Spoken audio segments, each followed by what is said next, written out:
మనకు కావలసిన ఆకారంలో పోత పోస్తాం. కరిగి నీళ్ళు ఏ తత్వం అంటాం? జలతత్వం. పోత పోస్తే అది పృథ్వీ తత్వం గట్టి పడుతుంది. కానీ పృథ్వీ తత్వంలో ఉన్నటువంటి ఇనుము పవిత్రమై అంటే ఏంటి? మనకు కావలసిన ఇనుము మాత్రమే ఉండే పవిత్రమై అనే పదానికి అర్థం అది. పవిత్రం అంటే ఇలా నీళ్లు దొల్లేసే పవిత్ర పవిత్రవ సర్వావస్థాంగ ద్రవ్యవ యస్మరే పుండరీకాక్షం సభాయాభ్యంతర స్థితి. ఎక్కడ స్థితి? మట్టి ఎక్కడ పోతుంది? అదే అర్థం చేసుకోండి. యాంత్రికంగా చేయకండి. ఈసారి నుంచి యజ్ఞాలు చేస్తున్నప్పుడు ఫలితాలు ఎలా వస్తాయో చూసుకోండి. అది రిజల్ట్. అంచేత మట్టిని ప్యూరిఫై చేసి ఏం కావాలి? మనకి ఇనుము కావాలనుకుందాం. ఇనుము కాకపోతే మీకు కావాల్సిన కోరిక పేరు ఇనుము అనేది మార్చేసి మిగతాదంతా మీరు అక్కడ కావాల్సినది పెట్టేసుకుంటూ ఉండొచ్చు. మీరు ఆ సైన్స్ ని అర్థం చేసుకుని గాయత్రి మంత్రం ఎలా పనిచేస్తుందో చెప్తా ఇవాళ మేము. అంచేత ఇనుము మట్టిలోంచి తవ్వాం మనం. మట్టిలోంచి తవ్వాం. ఎక్కడ తీసుకెళ్ళాం మనం? నిప్పులోకి తీసుకెళ్ళాం మనం. అందుకే అగ్ని ప్రజ్వలన చేయకుండా ఏ భగవంతుడి ఉపాసన మనం చేయం. ఇంకా దీపారాధన చేయలేదంటే పూజ ఎలా మొదలెడతారు? ముందుగా దీపారాధన దేని దీపారాధన చేస్తున్నారో తెలియకుండా. అంచేత తవ్విన మట్టిని తీసినటువంటి మట్టిని మళ్ళా ఏం చేయాలి? మీరు ప్యూరిఫై చేయాలి.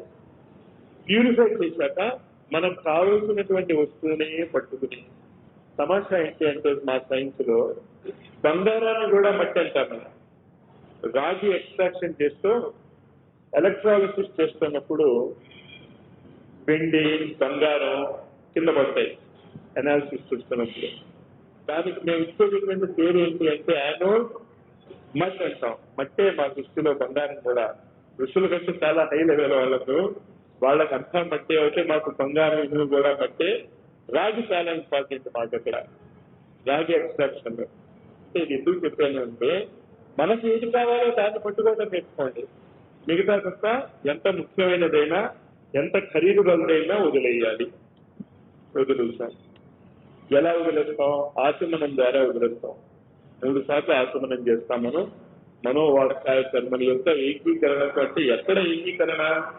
ఏది కావాలో దాని వైపు ఏకీకరణ చేయండి. మీరు దాని వైపు వెళ్ళండి. ఆ సైన్స్ ఆ విజ్ఞానాన్ని అర్థం చేసుకోండి. విజ్ఞానంలో ఉన్నటువంటి విజ్ఞానాన్ని ఏం చేస్తున్నాం మనం?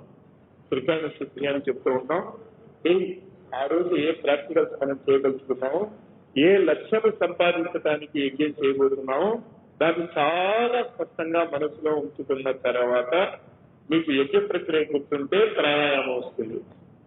అప్పుడు చేస్తాం ప్రాణాయామం. కాక ఆకాశతత్వంలో మీకు కావలసినటువంటి పదార్థాలు భౌతిక జగత్తులో లేవు కనుక ఆకాశం నుంచి లాక్కోవాలి. దాన్ని ఏ మార్గంలో వస్తుంది? ఆకాశ మార్గంలో వాయు మార్గం నుంచి వస్తుంది. శ్వాస ద్వారా వస్తుంది కనుక ప్రాణాయామం చూసుకుంటాం మనం. ఆ ప్రాణాయామంలో మనకు కావాల్సినటువంటి పదార్థాన్ని భావనతో లాక్కు రావటమే. మీరు కష్టమేం పడక్కర్లేదు. టీవీలో ఛానల్ మార్చాలి అంటే కుర్చీలో కూర్చొని ఉంటారు మీరు. ఛానల్ మారిపోతుంది. ఏం కష్టపడుతున్నారు మీరు? కేవలం ఒక చిన్న భావన ఉంది ఛానల్ మారాలి అని. ఈ పక్కన వెళ్తూ నొక్కుతారు. పక్కన వెళ్తూ నొక్కకపోతే చూపుడు వెళ్తూ నొక్కండి. రిమోట్ కంట్రోల్ అంతే కదా. ఆ రిమోట్ కంట్రోల్ మీరు ఎప్పుడైతే నొక్కుతారో ఛానల్సే మారిపోతున్నాయి. కారణం ఏంటక్కడ? భావన. అంచేత ప్రాణాయామము భావనతో కలపండి. మీకు కావలసినటువంటి కోరిక ఏదైతే ఉన్నదో, మీరు ఏ లక్ష్యాన్ని పొందదలుచుకున్నారు ఆ లక్ష్యాన్ని శ్వాసతో పాటు మీలోకి పీల్చుకోండి.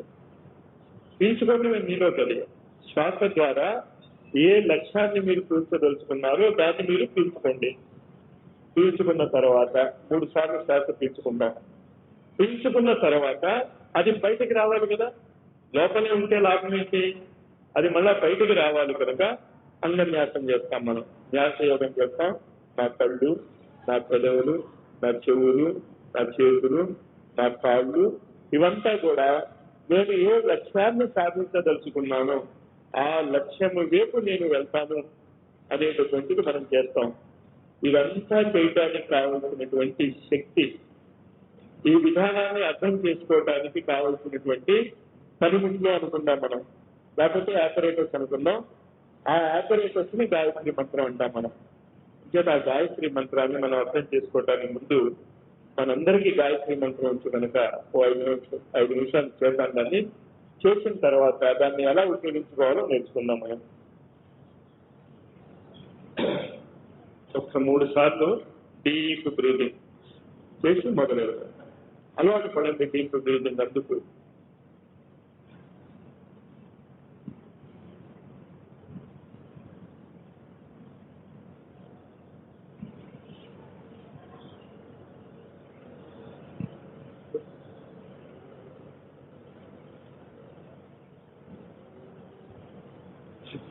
అరవై నిమిషాలు గాయత్రి మంత్రం వచ్చారని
ఈ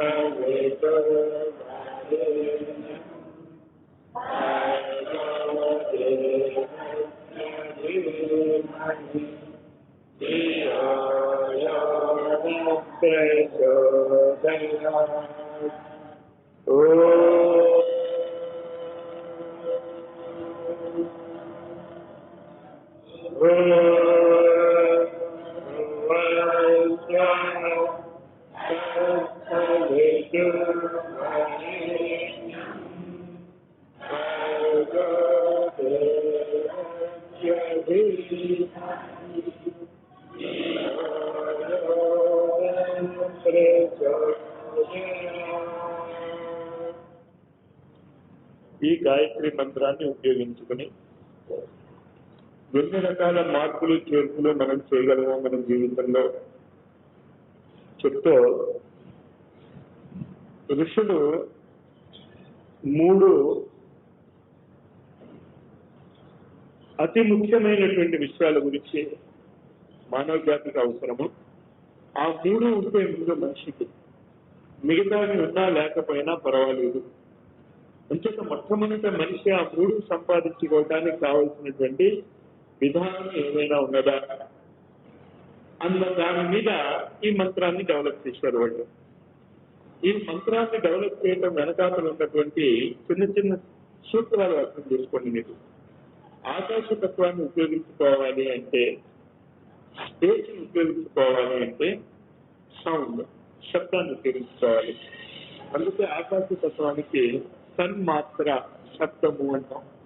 తన్మాత్ర అంటే అటువంటి మాత్ర అంటే కొలవగలరు, తన్ అంటే దాన్ని. దేన్ని కొలవడం? ఆకాశాన్ని మీరు కొలవగలుగుతుంటే శబ్దముతో కొలవచ్చు.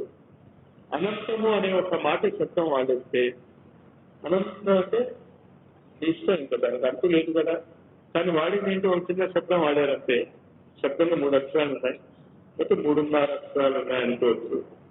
కానీ ఆ అక్షరాలను వాడి మీరు ఎంత పెద్ద అభివ్యక్తిని చెప్పగలిగారు? మొత్తం ఆకాశంలో ఉన్నటువంటి లక్షణాన్ని మనం ఎలా చెప్పగలిగాము? అంతేత ఆకాశంలో ఉన్నటువంటి పదార్థాలను మీరు ఆకర్షించుకోవాలి అంటే శబ్దములను ఉపయోగించాలి. ఇది ఆ ట్రిక్ ప్రపంచంలో దేన్ని దేనితో ఉపయోగించుకోవాలో మనకు అర్థం అవ్వాలి. కెమిస్ట్రీ ప్రాక్టికల్స్ లో టైట్రేషన్స్ చేస్తూ ఉంటారు. టైట్రేషన్స్ చేయడానికి గ్లాసులు, యూరెట్లు, పిపెట్లు ఉపయోగిస్తాం. కొలవాలి అని చెప్పి స్కేల్ తీసుకెళ్లి కొలం. అక్కడ ఏ పదార్థాన్ని మనం ఉపయోగించుకుంటున్నామో ఆ పదార్థాన్ని కొలవటానికి ఉపయోగించుకునేటటువంటి పరికరాలు మారుతూ ఉంటాయి. అంచేత ఆకాశతత్వములో ఉన్నటువంటి సంపదలను మనము లాక్కోవాలి. ఆకాశతత్వములో ఉన్నటువంటి విషయాలను మనము భూమి మీదకి తిప్పుకోవాలి అంటే శబ్దాలను ఉపయోగించుకోవాలి. ఆకాశానికి శబ్ద తన్మాత్రానికి చాలా దగ్గర సంబంధం పెట్టాం. ఇక్కడ ఆ ఆకాశతత్వాన్ని కిందకి లాగటానికి కావలసినటువంటి సంకేతమే శంఖము దగ్గర. శంఖం ఉందక్కడ, శంఖం ఉపయోగించుకుంటాం. విష్ణువు చేతిలో ఉండేటటువంటి శంఖము ఆకాశతత్వాన్ని ఉపయోగించుకునేటటువంటి ఒక పనిముట్టు. ఆ శంఖాన్ని ఆధునిక భాషలో హార్మోన్ కూడా అనొచ్చు. మీరు పేరులో ఏం గందరగోళం లేదు, కానీ ఉపయోగించుకోవటం నేర్చుకోవాలి మనం. ఒకటి గుర్తుంచుకోండి. 2 వాయుతత్వాన్ని ఉపయోగించుకోవాలి. వాయుతత్వాన్ని ఉపయోగించుకోవటానికి ఋషులు నేర్పినటువంటి ఫార్ములా ఏంటి అంటే స్పర్శ. మనం ముట్టుకుంటే ఇది మెత్తగా ఉంది, ఇది గట్టిగా ఉంది, ఇది గరుగ్గా ఉంది, ఇది వేడిగా ఉంది, ఇది చల్లగా ఉంది అనేటటువంటి అనుభూతి వాయుతత్వం వల్ల వస్తుంది మనకి. అంచేత వాయుతత్వాన్ని కిందకి తిప్పుకోవాలి అంటే ఏం ఉపయోగించుకోవాలి? మనం స్పర్శలో వేడిని ఉపయోగించుకోవాలి. ఆ వేడిని, అగ్నిని ఉపయోగించుకుని ఘన పదార్థాన్ని వాయుతత్వంలోకైనా మార్చుకోగలుగుతున్నాం మనం. వాయుతత్వాన్ని కింద తత్వంలోకైనా మనం మార్చుకోగలుగుతున్నాం అగ్నితత్వం ద్వారా, స్పర్శ ద్వారా. అంచేత స్పర్శ ఈజ్ ఈక్వల్ టు అగ్ని. ఈ అగ్ని, ఈ స్పర్శ, ఈ తన్మాత్రను వాయుతత్వం నుంచి వేడిని ఇంకాస్త ఎక్కువ వేడి చేస్తే లైట్ అవుతుంది. ఇది చాలా జాగ్రత్తగా అర్థం చేసుకోండి. వేడి మామూలుగా వేడిగా ఉంటే వేడిగా ఉంది అంటాం. ఇంకా వేడి చేస్తాం, ఇంకా వేడి చేస్తాం, ఏమవుతుంది? రెడ్ హాట్ అవుతుంది. ఎర్రగా మారిపోయి వెలుతురు కనిపించడం మొదలెడుతుంది. అంచేత వేడి ఎక్కువైన కొద్దీ ఏం మారుతుంది? అది తేజస్సుగా మారుతుంది, వెలుతురుగా మారుతుంది. ఎప్పుడు వెలుతురు వస్తుందో అప్పుడు దానికి ఆకృతి ఏర్పడుతుంది, ఆ పదార్థాన్ని మనము చూడగలుగుతాం. ఇంకాస్త వేడి తగ్గుతుంది, అందులోంచి లైట్లోంచి వేడి ఇంకాస్త కిందకి తగ్గిస్తే వాటర్గా మారుతుంది, జలతత్వంగా మారుతుంది. జలతత్వాన్ని ఏమని చెప్పుకుంటాం మనం? రుచి, టేస్ట్ అని చెప్పుకుంటాం మనం. ఇంకాస్త మనం కిందకి దిగితే, పృథ్వీతత్వంలోకి దిగితే గంధము, సువాసన అని చెప్పుకుంటాం. ఈ ఐదింటిని ఉపయోగించుకుని మనకి కావలసిన ఫలితాలను తెచ్చుకోవటమే పంచపూజా విధానం. పంచపూజా విధానం మనం ఉత్తరే చేసుకుని మాకు ఫలితాలు ఏమొచ్చాయని మేము పూజలు చేశాం, మాకేం వచ్చాయంటాం. ఇది ఎక్కడ ఉపయోగిస్తున్నారు మీరు? ఇవన్నీ ఉపయోగిస్తున్నారు మీరు. సుగంధం రావటానికి, పృథ్వీతత్వం రావటానికి ఏం ఉపయోగిస్తున్నారు మీరు? గంధం, ఊదుకడ్డి ఉపయోగిస్తున్నారు, బాగానే ఉంది. రుచి, ప్రసాదం పెడుతున్నారు కదా, రుచిని ఉపయోగిస్తున్నారు. ఆకృతి, భగవంతుడి యొక్క విగ్రహాల్లో, షేపులో, పటాల్లో మీకు కావలసినటువంటి రూపాన్ని పెడుతున్నారు అక్కడ మీరు. కళ్ళు మూసుకుని ఆ భగవంతుడిని స్పర్శ చేయడానికి ప్రయత్నం చేస్తున్నారు. అదంతా బాగా కుదరకపోయినా, ఇదంతా కాకుండా ఓ మంత్రమో ఓ గంటో ఏదో ఉపయోగిస్తారు మీరు శబ్దానికి.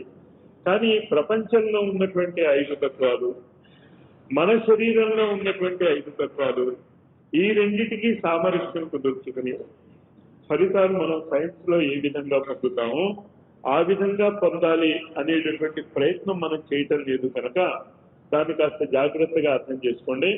దాన్నే గాయత్రి మాత యొక్క 5 ముఖాలు అంటాం మనం.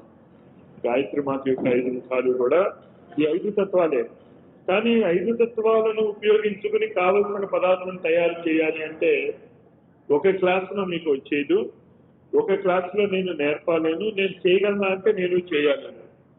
కానీ చేయలేకపోయినంత మాత్రాన మీరు ఎందుకు మాస్టారు లెక్చర్లు ఇచ్చేస్తున్నారు అంటే, E=mc² అనే ఫార్ములా ఉపయోగించి ఆటం బాంబ్ తయారు చేయొచ్చు అని చెప్తే తప్పేం, ఫార్ములా కరెక్టే.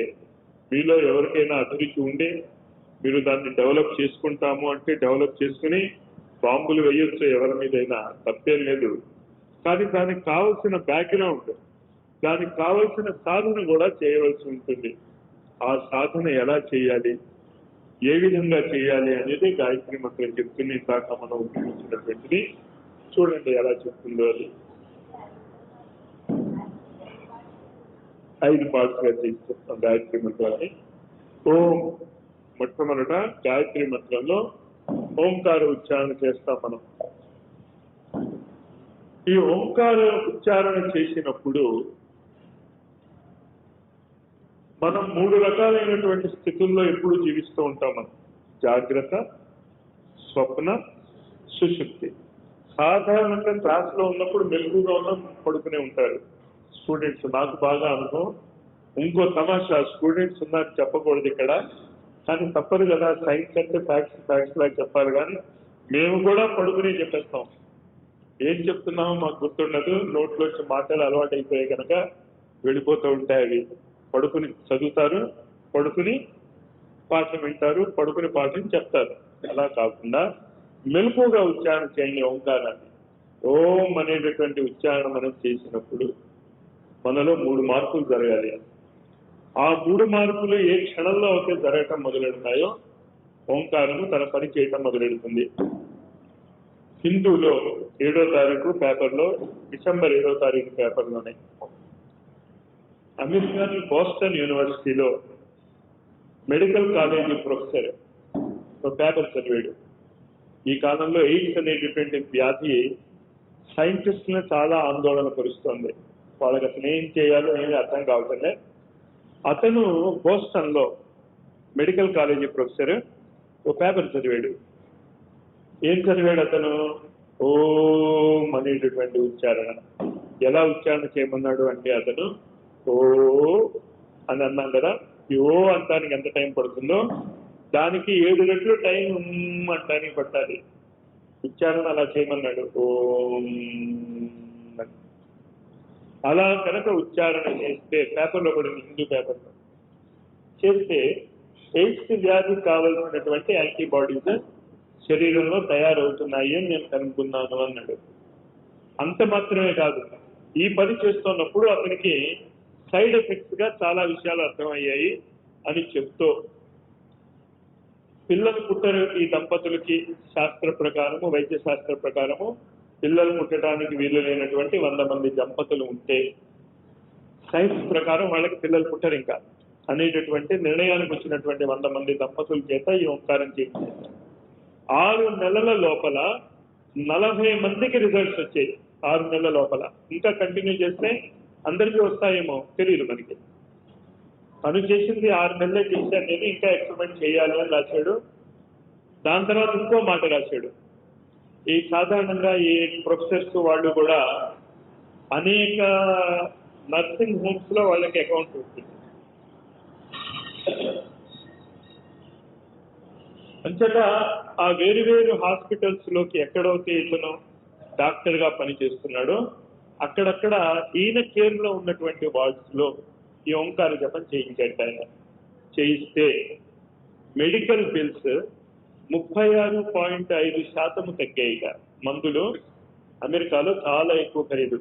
అంటే ఇండియాకి వచ్చిన వాళ్ళందరూ మనమందరం అమెరికన్ వస్తువులు ఎలా కావాలనుకుంటాం, ఇండియన్ మెడిసిన్స్ కావాలనుకుంటారు వాళ్ళు. మా ఫ్రెండ్స్ చాలా మంది ఇండియాకి వచ్చినప్పుడు నాకు ఉత్తరాలు రాస్తూ ఉంటారు, ఓ 5-6 వేల రూపాయల యాంటీబయాటిక్ మందులు కాస్త రెడీ చేసి ఉంచు అని.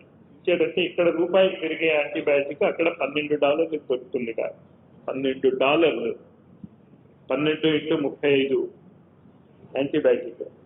చాలా ఆశ్చర్యం ఏమిటి, 35.6% మెడికల్ బిల్స్ తగ్గిందన్నాడు. ఓం అనేటటువంటి ఉచ్చారణతో. ఆ తేడా అర్థం చేసుకోండి ఎంత గొప్పదో అది. పేపర్లో పడింది, డాక్టర్ చెప్పాడు.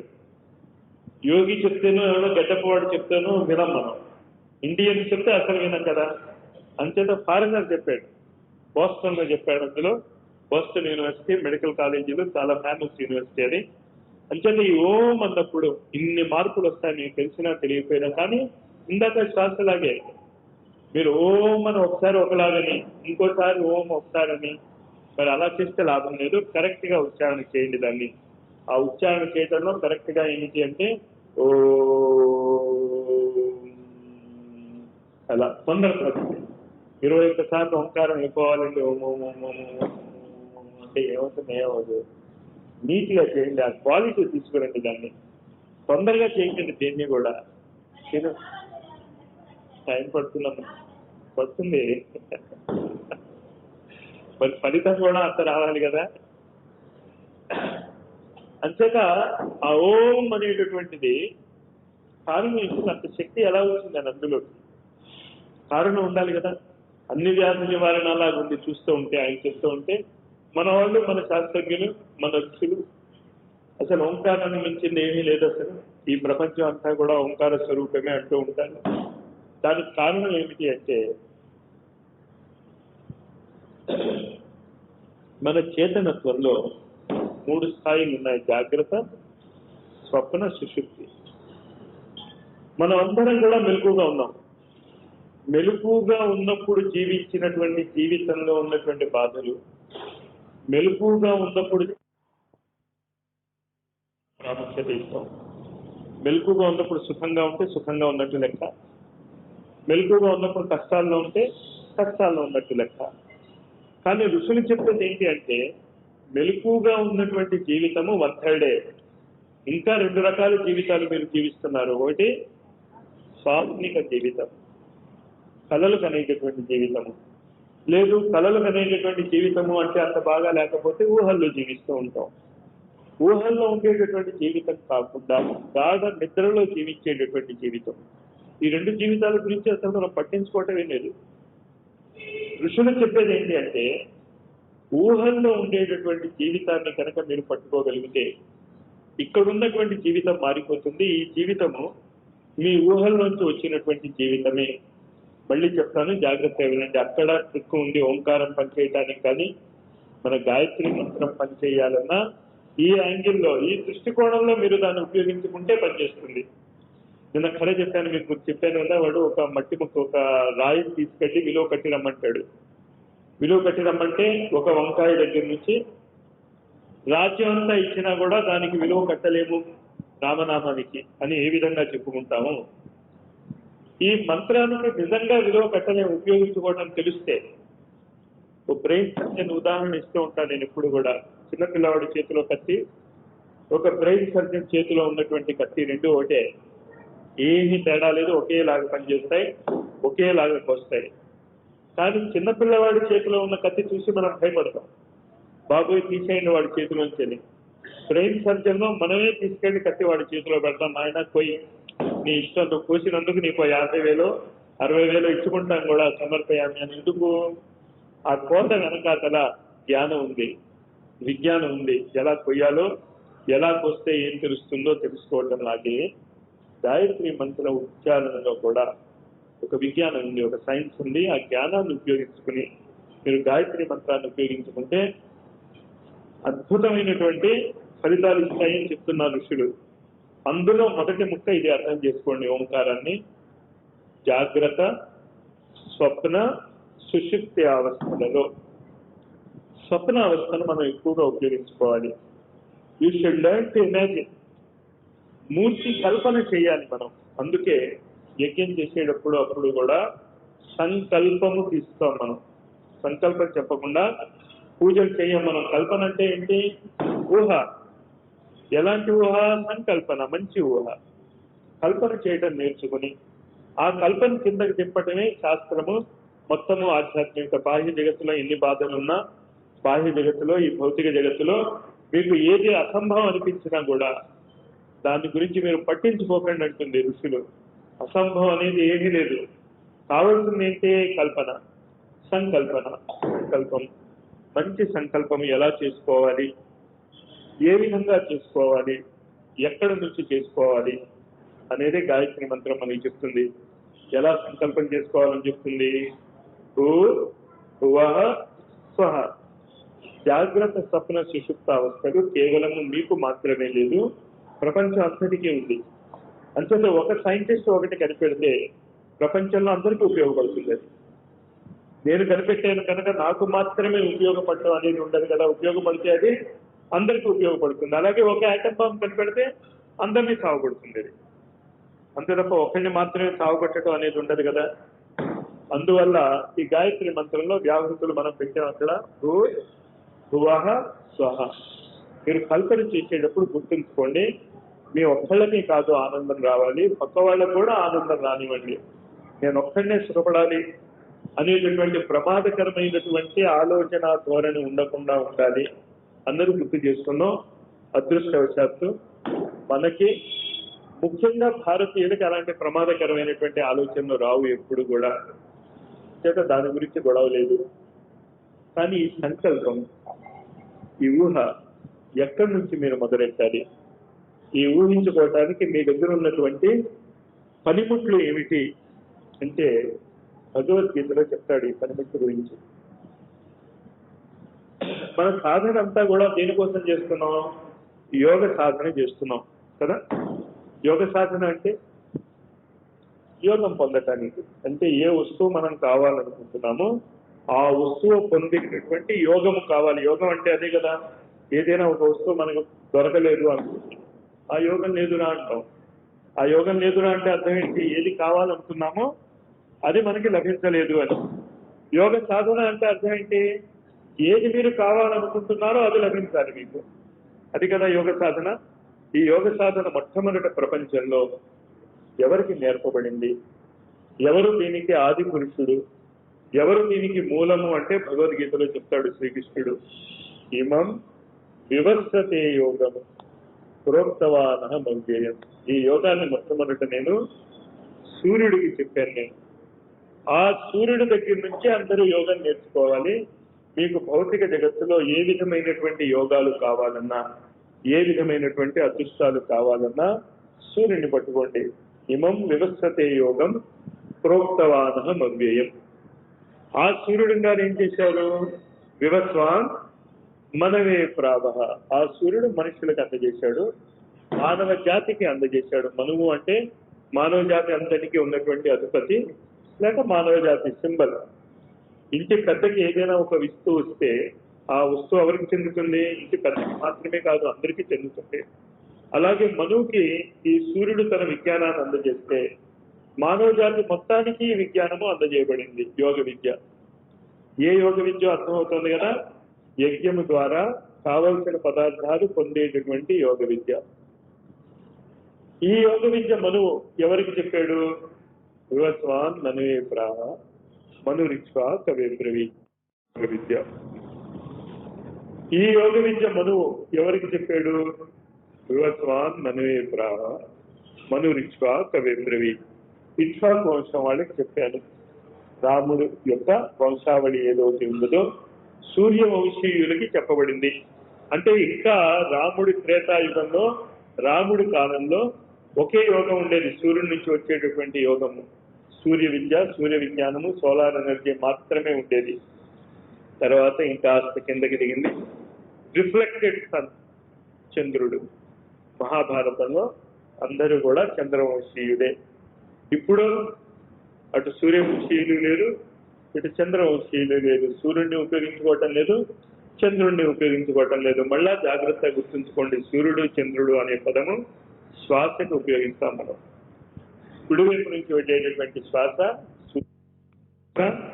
ఎడమవైపు ఉన్నటువంటి శ్వాస మహాభారతం. ఈ రామాయణ మహాభారతాలు మధ్యస్థంగా ఏర్పడినటువంటి ఆధునికమైనటువంటి ఇటు సూర్యుడు పక్కకు వెళ్ళి చంద్రుడు పక్కకు వెళ్ళి మిగిలినటువంటి విద్య అగ్ని విద్య, అగ్ని యోగము అంటూ ఉంటాం. ఈ అగ్నిని ఎలా ఉపయోగించుకోవాలి అనే దాని నుంచి గాయత్రి మంత్రం మొదలెడతాం మనం. తత్ సవితుః వరేణ్యం. ఆ శ్రేష్టమైనటువంటి సూర్యుడిని. ఆలోచనల యొక్క స్థాయి తగ్గుతోంది ఈ కాలంలో. మనిషి పెద్ద పెద్దగా ఆలోచించలేకపోతున్నాడు, పెద్ద పెద్ద ఆలోచనలు రావటం లేదు. సైన్స్ లో కూడా మీరు జాగ్రత్తగా చూస్తే 1910, 1911 తర్వాత గొప్పగా చెప్పుకోదగ్గ సైంటిఫిక్ డిస్కవరీస్ ఏం లేవు. ఆలోచించడం సైంటిస్టులు మర్చిపోయారు, మనము మర్చిపోయాం, అందరం మర్చిపోయాం. ఎందుకు మర్చిపోయాము అంటే సూర్యుడితో మనం సంబంధం పెట్టుకోవటం మర్చిపోయాం. తత్ సవితుః వరేణ్యం. ఆ శ్రేష్టమైనటువంటి సూర్యుడిని, లేకపోతే సూర్యుడి యొక్క తేజస్సుని. భర్గో దేవస్య ధీమహి. ఏదైనా ఒక ఫలితం మనకి రాకపోవటానికి కారణం ఏంటి? అజ్ఞానం. అది ఎలా ఉపయోగించుకోవాలో, దాన్ని ఎలా చేసుకోవాలో మనకి తెలియకపోతే ఉపయోగించుకోలేము. ఎంత గొప్పదైనా తెలిస్తే చిన్నదాంతో అయినా పనిచేసేయచ్చు. స్క్రూని బిగిస్తే నా ప్రాబ్లం ఇక్కడ సాల్వ్ అయిపోతుంది, ఇది గట్టిగా ఉంటుంది అని తెలిస్తే స్క్రూ డ్రైవరే ఎక్కర్లేదు, బోర్ పెట్టైనా బిగించేయచ్చు నేను, లేకపోతే స్పూన్ అయినా పెట్టి బిగించేయచ్చు. స్క్రూ డ్రైవర్ బదులు ఏ దాన్నైనా ఉపయోగించేయచ్చు. కానీ స్క్రూ డ్రైవర్ ఎందుకో తెలియకపోతే, ఒక కథ చదివాను నేను. ఒక వ్యక్తి మోసం చేస్తారు, వస్తువుల్ని కాజేస్తారు, రకరకాలుగా ఉంటారు కనుక నువ్వు చాలా జాగ్రత్తగా నీ కారును చూసుకోవాలి అన్నారు. పురకెక్కించారు వీళ్ళందరూ కూడా. డ్రైవర్లు పెట్టుకుంటే నమ్మశక్యం కాదు, మీ వస్తువులు పోతాయని. సరే, కారు మొట్టమొదటి రోజు ఈయన గారు బ్యాక్ సీట్ లో కూర్చున్నాడు, డ్రైవర్ ముందు సీట్ లో కూర్చున్నాడు. ఎందుకైనా మంచిది స్క్రూ డ్రైవర్ని కూడా తీసుకెళ్దామా అన్నాడు. కొత్త కారు, ఎక్కడైనా లూజు అది అవుతుందేమో, స్క్రూ డ్రైవర్ని కూడా తీసుకెళ్దామా. వీడికి అనుమానం వచ్చి నేను డ్రైవర్ అంటున్నాడు, వీడు ఒక్కడే కాదు కాబోలు. స్క్రూ డ్రైవర్ అంటే ఏంటో తెలియదు వాడికి. అది వచ్చింది కూడా డ్రైవరు, స్క్రూ డ్రైవరు ఇంకో రకమైనటువంటి డ్రైవర్ అనుకున్నాడు వీడు. అంచేత నాకు తెలిసి ఇలాంటివి చెప్తారని నేను ఒప్పుకోను, స్క్రూ డ్రైవర్ని ఒప్పుకోను అన్నట్టారు. స్క్రూ డ్రైవర్ని ఒప్పుకోను, సరే పోనీవండి ఏదో చాదస్తాం. వాడికి తెలియదు డ్రైవర్కి కారు స్క్రూ డ్రైవర్ అంటే ఏంటో తెలియదని. అంటే నేను కాస్త ముందుకెళ్ళింది కారు ముందుకెళ్ళాక ఆగిపోయింది. సార్ పెట్రోల్ అయిపోయింది, ఇంకా ముందుకు వెళ్ళడానికి వీలు లేదు అన్నాడు. నాకు తెలుస్తుంది ఇలాంటి పని చేస్తాం, ఏదో మోసం చేస్తున్నావు, పెట్రోల్ అప్పుడే ఎలా అయిపోతుంది అంచేత ఒప్పుకోదు, వెనక్కి తీసుకుపోవన్నట్ట. అతనికి ఏంటి తెలియదు, పెట్రోల్ లేకపోతే కారు ముందు వెళ్ళదు, వెనక్కి వెళ్ళదు. భర్గో అజ్ఞానం. అజ్ఞానం ఉంటే పరిస్థితి ఇలాగే ఉంటుంది. మనకి ఇంత నవ్వుగా ఉన్నప్పటికీ కూడా నిజంగా ఇలాంటి సంఘటనలు చాలా జరుగుతూ ఉంటాయి అజ్ఞానం వల్ల. అంచేత భర్గో ఆ అజ్ఞానాన్ని తీసివేసి దివ్యత్వాన్ని నాలో నింపి భర్గో దేవస్య ధీమహి. అజ్ఞానం ఉండకూడదు. పదార్థాన్ని మన శరీరాలను మనం ఎలా ఉపయోగించుకోవాలో మనకి తెలియాలి కనుక దాన్ని నేను ఉపయోగించుకునేటటువంటి శక్తి నాకు ఇచ్చాం. రావణాసురుడికి ఉండేది ఆ శక్తి. కానీ బ్రాహ్మణ వంశంలో పుట్టినప్పటికీ ఏమని పిలుస్తాం పాపం ఆయన్ని? మహారాక్షసుడు అని పిలుస్తాం మనం. కారణం ఏంటి? సద్బుద్ధి లేదు కనుక. ఈ జ్ఞానం ఉండి సూర్యుడి దగ్గర నుంచి శ్రేష్టమైనటువంటి ఆలోచనలు వచ్చి ఈ అజ్ఞానం నా దగ్గర పోయినప్పటికీ కూడా మనమందరము సన్మార్గం వైపు వెళ్ళాలి అనేటటువంటి భావన పటిష్టం కాకపోతే యజ్ఞవించ మనకి చాలా ప్రమాదకరమైన పరిస్థితులు తీసుకొస్తుంది కనుక ఈ మంత్రాన్ని ఈ యాంగిల్లో చేసి తర్వాత నెక్స్ట్ స్టెప్కి వెళ్దాం. ఇది మంత్రం పూర్తిగా చదువుతాం. అర్థాన్ని తెలుగులో నేను చెప్పాక మీరు రిపీట్ చేదురు కానీ ఇది ఒక 5 నిమిషాలు అయిన తర్వాత యజ్ఞ విద్యలోకి ప్రవేశిద్దాం. ఓం భూర్భువస్వః తత్సవితుర్వరేణ్యం భర్గో దేవస్య ధీమహి ధియో యో న ప్రచోదయాత్. నా యొక్క మనోవాక్కాయ కర్మలలో ఆ శ్రేష్టమైన సరితా తేజస్సును అజ్ఞానాంధకారమును పోగొట్టే దివ్యమైన శక్తిని ధారణ చేయుచున్నాను. అది మా బుద్ధులను సన్మార్గము వైపు ప్రేరేపించుగాక. ఓం భూర్భువస్వః తత్సవితుర్వరేణ్యం భర్గో దేవస్య ధీమహి ధియో యో న ప్రచోదయాత్. నా యొక్క మనోవాక్కాయ కర్మలలో ఆ శ్రేష్టమైన సరితా తేజస్సును అజ్ఞానాంధకారమును పోగొట్టే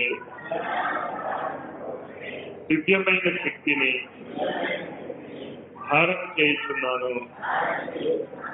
అది మా బుద్ధులను సన్మార్గము వైపు ప్రేరేపించుతున్నది.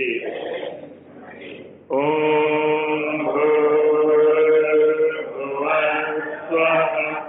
తత్సవితుర్వరేణ్యం భర్గో దేవస్య ధీమహి ధియో యో న ప్రచోదయాత్. నా యొక్క మనోవాక్కాయ కర్మలలో ఆ శ్రేష్టమైన సవితా తేజస్సును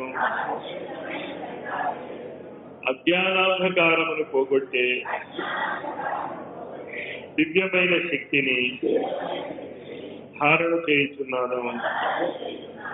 అది మా బుద్ధులను సన్మార్గము వైపు ప్రేరేపించుతున్నది. ఈ మంత్రంలో ట్రిక్ అర్థం చేసుకోండి. మంత్ర జపం చేస్తున్నప్పుడు ఏం చేస్తున్నాం? శబ్దాన్ని ఉపయోగించి మనం ఆకాశతత్వాన్ని కింద దింపుతున్నాం. ఒకసారి డ్రాప్ కింద పట్టడం మొదలైతే ఆకాశం నుంచి ఇంకా దాకా ఖచ్చితంగా ఎక్కడి వరకు వెళ్ళిపోతుంది? పృథ్వీ వరకు వచ్చేస్తుంది. ఈ మంత్రోచ్చారణ చేస్తున్నప్పుడు అది కనుక మీరు అర్థం చేసుకోగలిగితే 3 రకాలైనటువంటి మార్పులు మన శరీరంలోనే కాక మన కుటుంబంలో వస్తూ ఉంటాయి.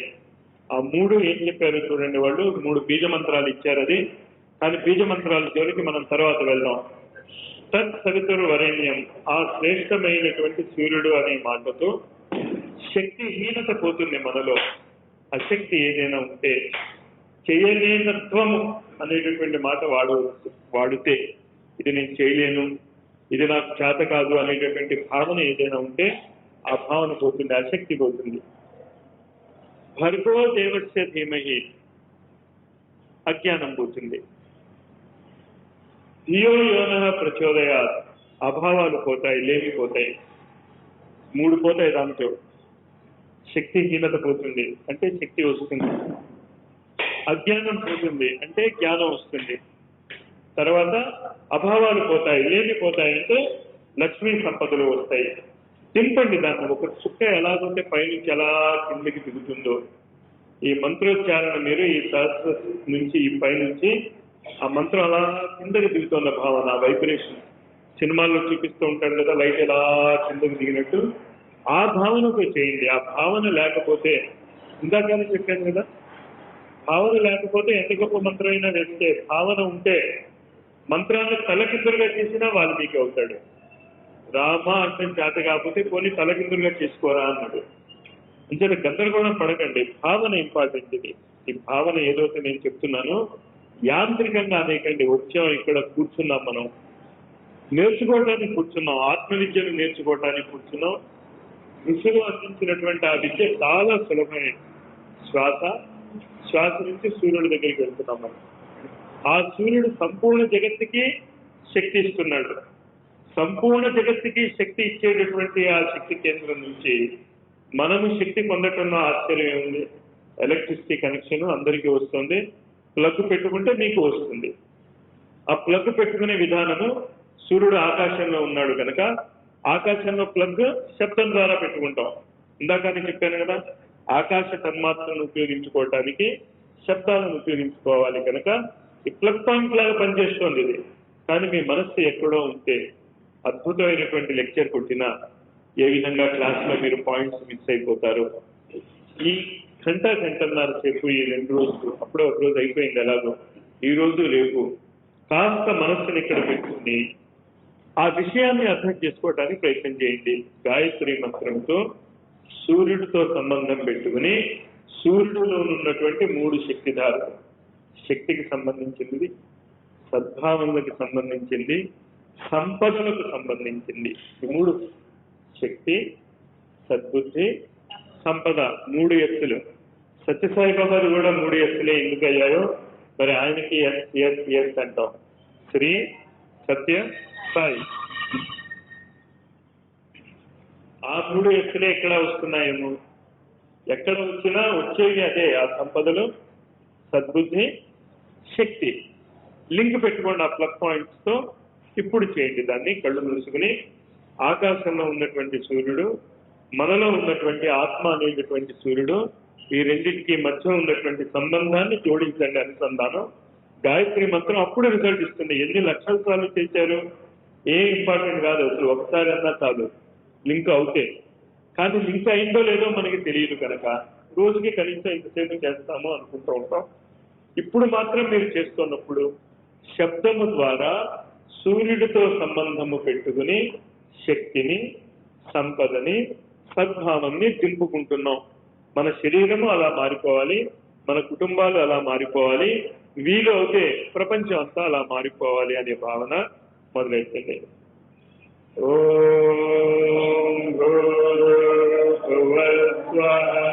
తత్సవితుర్వరేణ్యం భర్గో దేవస్య ధీమహి ధియో యో న ప్రచోదయాత్. ఓం భూర్భువస్వః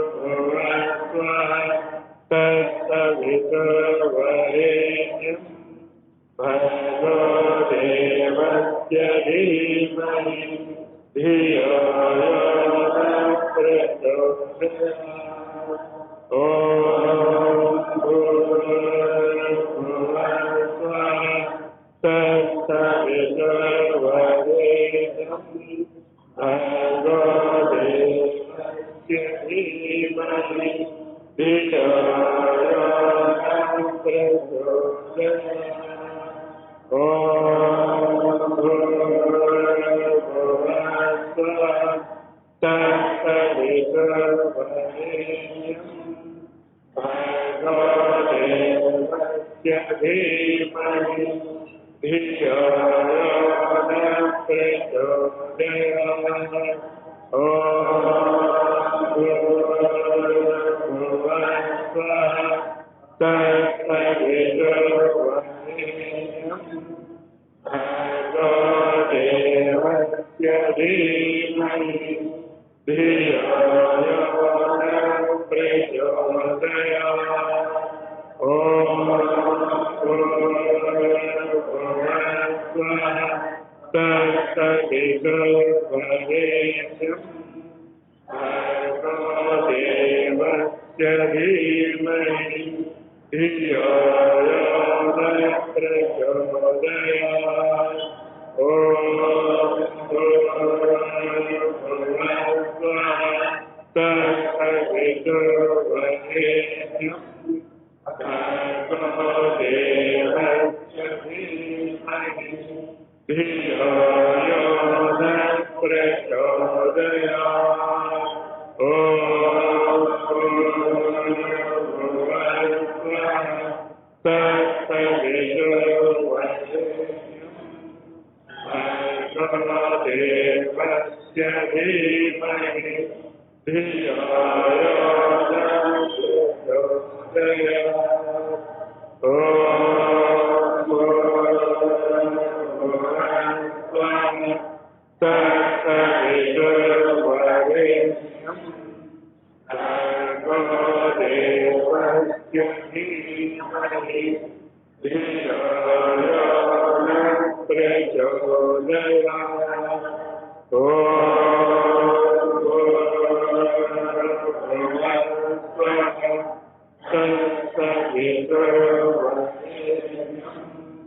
भर्गो देवस्य धीमहि धियो यो न प्रचोदयात्। ॐ भूर्भुवस्सुवः तत्सवितुर्वरेण्यं भर्गो देवस्य धीमहि धियो यो न प्रचोदयात्। ॐ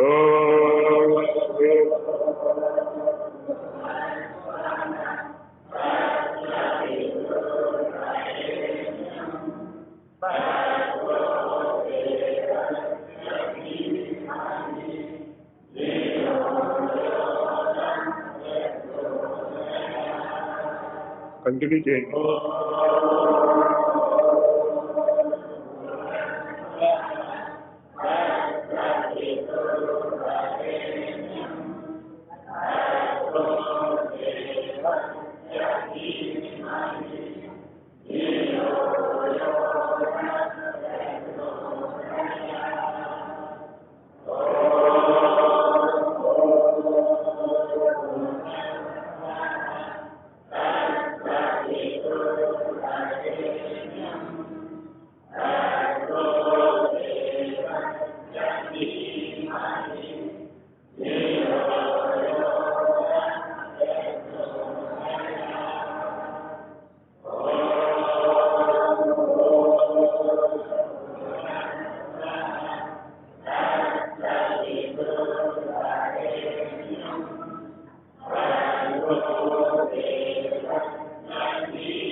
ఇది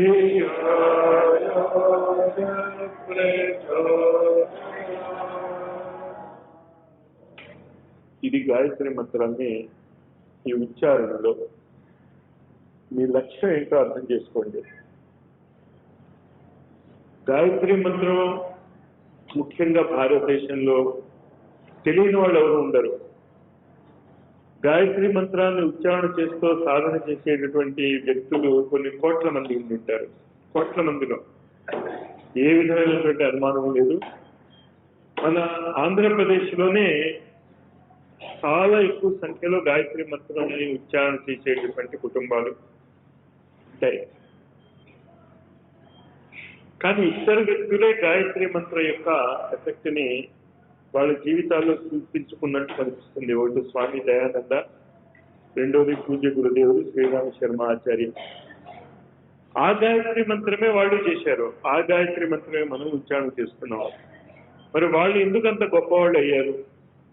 మనకి ఎందుకు ఈ గాయత్రి మంత్రం పలకటం లేదు, ఎందుకు ఉపయోగించుకోలేకపోతున్నాము అనే దానికి చాలా సింపుల్ జవాబు ఉంది. ఆ సింపుల్ జవాబు ఏమిటి అని చెప్పడానికి ముందు 1990 ఆ ప్రాంతంలో, మంత్ గుర్తులేదు, జూన్ అనుకుంటా నేను, దేవరియా బాబా అనేటటువంటి ఒక మహా తపస్వి సమాధి చెందాడు. ఆయనకి సుమారు 280 సంవత్సరాలు ఎంతో ఉంటాయని అంచనా. ఆయన ఎప్పుడు కూడా నీళ్ళల్లోనే ఉండేవాడు, భూమి మీద అడుగు పెట్టేవాడు కాదు ఆయన. దేవరియా బాబా మినిస్టర్లు వాళ్ళు వీళ్ళు చాలా మంది క్యాబినెట్ మినిస్టర్లు వాళ్ళు వెళ్ళి ఆయన్ని ఆశీర్వాదం కోసం వెళ్తే ఆయన ఎడంకాలు వాళ్ళ తల మీద పెట్టేవాడు. అది ఆయన ఆశీర్వాదం, చేత్తో ఆశీర్వాదం ఇచ్చేవాడు కాదు ఆయన. రాజీవ్ గాంధీ కూడా వెళ్ళినప్పుడు ఆయన కూడా ఆయన ఎడంకాలతోనే ఆశీర్వాదం ఇచ్చాడు, తల మీద పెట్టి. చూసుంటారు చాలా మంది న్యూస్ పేపర్లో. విషయం ఆయన ఎడంకాలతో ఆశీర్వదించాడా కాదా అని కాదు, చాలా గొప్ప తపస్వి ఆయన దేవరియా బాబా అని. ఆయన పూజ్య గురుదేవుడు జీవించి ఉన్నంత కాలము ఎప్పుడు సూర్యుడికి నమస్కారం పెట్టలేదు. ఆయన ఎప్పుడు ఉత్తర దిక్కుగా ఆచార్యుల వారి ఆశ్రమం ఎక్కడుందో, గురుదేవుల ఆశ్రమం ఎక్కడుందో అటువైపు తిరిగి దండం పెట్టేవాడు. భూమి మీదే సూర్యుడు ఉండగా ఆకాశంలో ఉన్న సూర్యుడు నాకెందుకయ్యా అంటూ ఉండేవాడు ఆయన శిష్యులతో. గాయత్రి మంత్రంతో మీరు ఆ స్థాయికి ఎదగాలి. ఇమం వివస్వతే యోగం ప్రోక్తవానవే, మీరు కూడా ఆ సూర్యుడే, ఆ ఆత్మ యొక్క అంశములే అని నొక్కి నొక్కి మరీ చెప్తున్నారు వేదాలు. మనం వేరుగా ఫీల్ అవుతున్నాం తప్ప. అంచేత ఇందాక మనం చేసినటువంటి ఆ మంత్రోచ్చారణ మీకు సూర్యుడితో సంబంధం పెడుతుంది. ఇలా చేస్తే కంటిన్యూస్ గా బ్రేక్ లేకుండా మనసులో ఆ భావాన్ని అర్థం చేసుకుని ఉచ్చారణ చేస్తూ ఉంటే మీ శరీరంలో ఉన్నటువంటి ప్రతి అణువు కూడా స్పందన చెందాలి. గాయత్రి మంత్రంతో ఊగిపోవాలి. అది గాయత్రి మంత్రంతో ఊగాలి, మీకు ఆ ఊపు రావాలి. ఆ రిథం అంటారే, ఛందస్ అంటాం దాన్ని. ఆ రిథం మీకు రావడానికి ఎవరి రిథం వాళ్ళదే, ఎవరి రిథం వాళ్ళదే తప్ప ఇలాగే మీరు చెయ్యాలి అనేటటువంటి ఆంక్ష లేదు. మొదలెట్టడం ఇలా మొదలెట్టాక మీరు చేసుకుంటూ ఇలా వెళ్ళిపోతే మెల్లిగా మీ లయ మీకు వస్తుంది, మీ ఛందస్సు మీకు వస్తుంది, మీ వ్యక్తిగతమైనటువంటి ఛందస్సు మీకే వస్తుంది, మీ లయ మీది. ఆ లయ వచ్చేంత వరకు మీరు గాయత్రి మంత్రాన్ని చేయాలి ప్రతిరోజు. ఆ లయ మీకు వచ్చిందో లేదో మీకు అర్థమవుతుంది, వింటానికి తెలుస్తుంది కదా లయబద్ధంగా వచ్చిందో లేదో. స్పీడ్గా చేస్తారా, నెమ్మదిగా చేస్తారా, మీ ఇష్టం. ఏమి నియమాలు ఏం లేదు. ఇంత స్పీడ్గానే చేయొచ్చు. ఓం భూర్భువస్వః తత్సవితుర్వరేణ్యం భర్గో దేవస్య ధీమహి ధియో యో నః ప్రచోదయాత్. ఇష్టం. మిల్లిగా చేసావా, స్పీడ్గా చేసావా అన్నది ఇంపార్టెంట్ కాదు. ఇంపార్టెంట్ మాత్రం ఏంటి అంటే స్పష్టమైనటువంటి ఉచ్చారణ ఉండాలి. ప్రతి శబ్దము ఎంత స్పీడ్గా మీరు ఉచ్చారణ చేసినా ప్రతి అక్షరాన్ని మీరు స్పష్టంగా పలకగలగాలి. ఓం ఇంకా స్పీడ్గా చేయొచ్చు మీరు, కానీ అక్షరాన్ని నవలేయకండి. ఆ స్పీడ్ ఎంతవరకు అంటే ఆ ప్రతి అక్షరము మీరు స్పష్టంగా ఉచ్చారణ చేసేంత వరకు మీరు ఎంత స్పీడ్గా చేసినా పర్వాలేదు. నిరంతరము అరగంటో గంటో ఎంతో అనుకున్న టైం వరకు చేస్తూ ఉండండి. టైం పెట్టుకోండి, అయితే మాల పెట్టుకోండి మీ ఇష్టం. ఇంకా మాల కానీ ఆ టైం కానీ పూర్తి అయ్యేంత వరకు బ్రేక్ రానివ్వకండి, మధ్యలో లేవకండి. ఇది చేయండి. శ్వాస ముందు, శ్వాస తర్వాత మంత్రం. కానీ మంత్రము ఏమి చేస్తుందో గుర్తుంచుకోండి మీరు. మనం దేనికోసం చేస్తున్నామో ఇది మనకి గుర్తు ఉండకపోతే మళ్ళా మనసు ఎక్కడ ఉంటే ఏం లాభం? చాలాసార్లు టీవీ ముందు కూర్చొని మీరు అబ్జర్వ్ చేసి ఉంటారు, టీవీ చూస్తూనే ఉంటారు, మనం మాట్లాడుతూ ఉంటాం, టీవీ అయిపోతుంది, ఏ ప్రోగ్రామ్ చేసామో మనకు తెలియదు, టీవీ అయిపోతుంది. అలా చేయకండి. గాయత్రి మంత్రోచ్చారణ మీరు చేస్తే సూర్యుడితో మీకు సంబంధం వస్తుంది అని అర్థం చేసుకోండి. మీకు ఇష్టం ఉన్నా లేకపోయినా సంబంధం ఏర్పడుతుంది. అది శబ్ద తరంగాల యొక్క మ్యాజిక్. అది మీరేం చేస్తాం, 830 కిలోమీటర్ ఫ్రీక్వెన్సీ విజయవాడ స్టేషన్ మీరు పెట్టారు. మీకు ఇష్టం ఉన్నా లేకపోయినా విజయవాడ స్టేషన్ వస్తుంది అక్కడ ఆ ఫ్రీక్వెన్సీలో. అలాగే ఈ శబ్ద తరంగాల ఫ్రీక్వెన్సీలో మీకు ఇష్టం ఉన్నా లేకపోయినా మీ సంబంధము సూర్యుడితో ఏర్పడుతుంది. సూర్యుడితో సంబంధం ఏర్పడినప్పుడు మనం 3 అడుగుతున్నాం అక్కడి నుంచి: శక్తి, సంపద, సద్బుద్ధి. ఇంకేంటి, శక్తి సంపద ఉంది, సద్బుద్ధి లేకపోతే చాలా ప్రమాదాలు ఉంటాయి కనుక. అంచేత ఈ 3 మనకి ఆ సూర్యుడి నుంచి కిందకి దిగుతున్నాయి అనే భావనతో ఈ గాయత్రి మంత్రాన్ని ఉచ్చారణ చేస్తే ఆ పులకింత ఉండే ఎంత అద్భుతమైనటువంటి శక్తితో మీకు సంబంధం ఏర్పడుతుందో అనేటువంటి ఆ పులకింత కావాలి అక్కడ. ఆ ఆనందం లేకపోతే యాంత్రికంగా ఉంటే డ్రైగా ఉంటుంది, రిజల్ట్స్ రావు.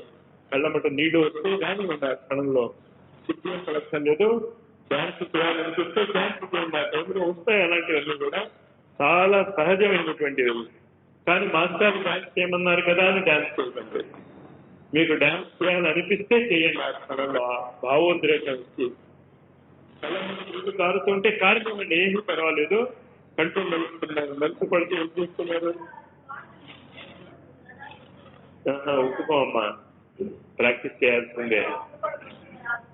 ఇప్పుడు మంత్రానికి వేరే కండిషన్ చెప్పండి. అప్పుడు క్లాస్ వస్తుంది.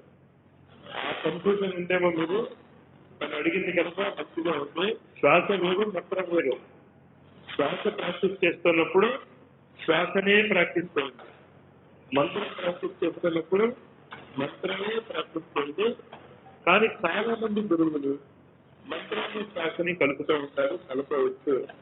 కానీ రెండు దీంట్లో ఉన్నటువంటి వైజ్ఞానిక అర్థం చేయడం మీరు ఎక్స్పర్ట్ అయిపోయాక కలుపుతారు. అంటే ఇది వేరు అది వేరుగానే చేసుకోండి. శ్వాస వేరుగా చేసుకోండి. శ్వాస చేసుకునేటప్పుడు లోతుగా, నెమ్మదిగా ఊపిరి చుట్టూ నిండా గాలి తీసుకోండి, ఊపిరి చుట్టూ నిండా తీసుకున్నటువంటి గాలి పూర్తిగా ఉంటుంది. ఇది వేరే భాగం. మంత్రజపం చేస్తున్నప్పుడు శ్వాస ఎలా ఉన్నా పర్వాలేదు, మీ ఇష్టం అది. కానీ మంత్రజపం అయిపోయిన తర్వాత మళ్ళా మీ నిత్య కృత్యాల్లో పెట్టుకున్నప్పుడు వీలైతే శ్వాసను మాత్రం ఇందాక నేను ఏ విధంగా చెప్పాను లోతుగా ఉంచుకోవడానికి ట్రై చేయండి. శ్వాస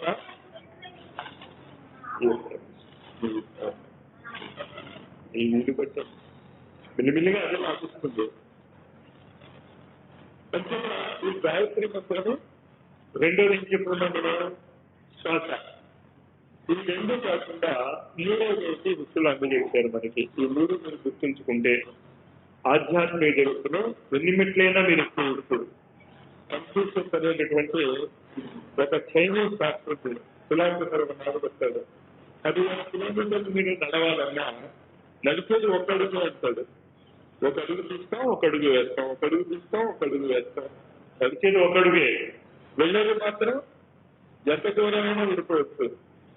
అదేవిధంగా ఈ శ్వాస ఈ గాయత్రి మంత్రం మామూలు సాధకుల స్థాయి నుంచి మహత్తర స్థాయి వరకు పోవటానికి వీలుగా ఉంటూ మన నిత్య జీవితంలో రేపు కొన్ని కార్యక్రమాలు ఇక్కడ చేస్తాం. మనం విద్యాలు ఇంకా ఏం చేస్తాయా రేపు ఇక్కడ విద్యాలు ఉన్నాయి కదా, ఉన్నాయి కదా, పద్ధతులు సంస్కారాలు ముందు ఉన్నాయి. వాటి గురించి అర్థం చేసుకుని రేపు మనం ఎక్కువ చేస్తున్నప్పుడు ఈ రెండింటిని ఉపయోగించుకుంటాం. మనం ఇప్పుడు మనం చూడలేదు ఏంటో ఎందుకు చేస్తున్నామో అర్థం చేసుకోండి. ప్రిన్సిపల్ ఫార్ములా అది మీకు తర్వాత అర్థమవుతే ఆ ఫార్ములాను మీరు దేనికైనా ఉపయోగించుకోవచ్చు. ఫార్ములా ఏంటి అంటే అవ్యక్త స్థితిలో ఉన్నటువంటి వస్తువును వ్యక్త స్థితిలోకి తీసుకురావడానికి యజ్ఞాన్ని ఉపయోగించుకుంటారు.